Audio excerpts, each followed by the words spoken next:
which isn't by my inner urges, which are egoistic, to use everyone the way I used them throughout history from one generation to the next, to use and exploit the others. This was the direction. Now I have the other direction left, to use myself in favor of others. Suppose I agree. No, no, no. From our state, looking at nature, there's just one paradigm, either egoistic or, let's call it, altruistic. Even though that calling it altruistic is exactly true, because altruism in our world, this word was used in different incorrect forms. But suppose we have no other choice. Our entire history, my entire life, suppose I'm that person who has developed for these thousands of years. I developed as a result of wanting to exploit the environment. Still vegetative, animate, and people. Everything only for my own benefit. Now I have just one thing left to change. I have no other option to change my paradigm into the very opposite, meaning to achieve balance with the environment. Because what am I suffering from? I'm suffering because everyone's like me. Again, please. I'm suffering because everyone's like me. What do you mean, like you? That everyone wants for themselves, to exploit the others, and eventually we reach a state where we're depleted, we empty each other, we're on the edge, we feel helplessness, we reach a state which is a dead end. We have no choice but to understand, to perform self-scrutiny about where or how can we change our attitude towards life. And the only thing that we can change in our attitude towards life is that instead of each taking from the others all the time, pulling everything to himself, let's agree to be in partnership, in balance, because we see that our planet is ready to give us everything. Only because everyone's pulling everything on themselves like foolish children, we only suffer as a result, and no one enjoys it. So we have no choice but to achieve the balanced relations between us. And that's how we start. How can we now change ourselves from this egoistic form of receiving as much as I can, and even if I don't need it, but so that someone else won't have it, because I don't only enjoy fulfilling myself, but I also enjoy depleting others. Emptying others? Or that I have more than others? No, it's not enough that I have more than others. I don't want the other to have anything. Even something that I don't need, and he has it, and I don't care, I care that he has it. I always measure myself towards others, whether he has more or less.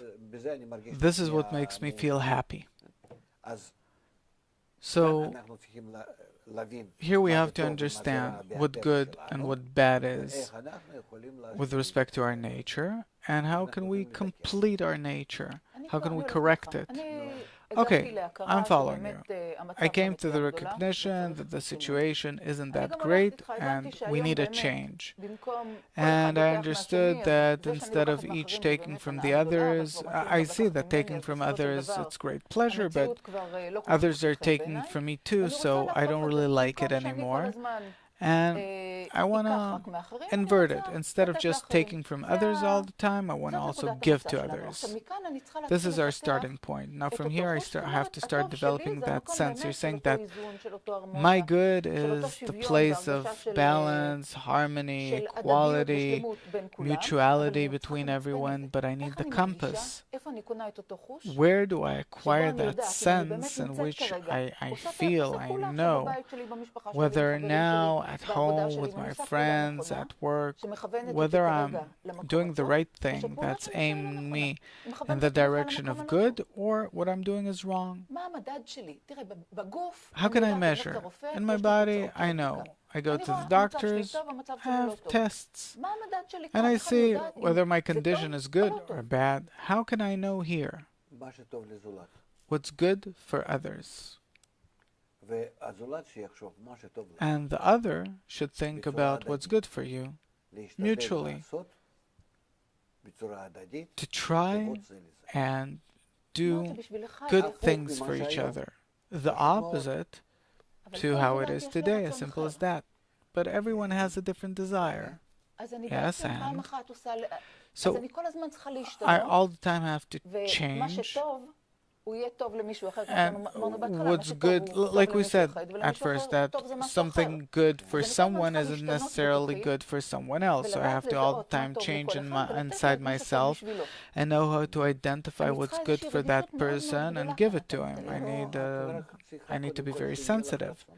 No, you first of all have to have a desire for it. The desire for what exactly? To have a good attitude towards others. First of all, the desire for it, an inclination towards that, because you have no choice, and then we start working on it more and more.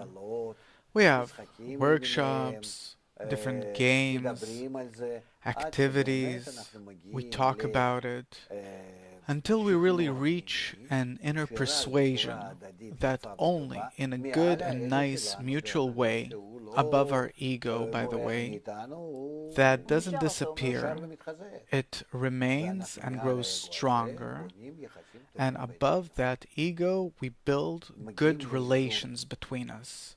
We reach balance, a connection above our ego. Down below, there's our ego, in which we're all beating each other up, and we rise above these inner urges of ours, and we start building our connection. So it's not simple. Of course it's not simple. You build a new level of life. You leave this life of ours and you elevate yourself to a new level of life, which is called the human level. It's not that I push a button, I agree, instead of receiving, to start giving everyone. I have to go through some inner process. Where is this button? Some factory that gives everyone candy? This is what you mean. What button? This button exists in your heart. You derive all of your good inclinations and use them towards others. And all of your bad inclinations towards others, you lock them in, you restrict them. And what do I do with them? Freeze them. Really? You can't do anything. Do there have to be supporting systems for this process? Of course. This is the system of the new world, that we have to build all these things and we have to build them ourselves. Our time's almost up. In a sentence, the topic for today was telling good and bad apart. So the ability to tell them apart is the ability to tell what and what apart. Giving and receiving. Giving to others and receiving from others. Using myself for the benefit of others or using others for my own benefit.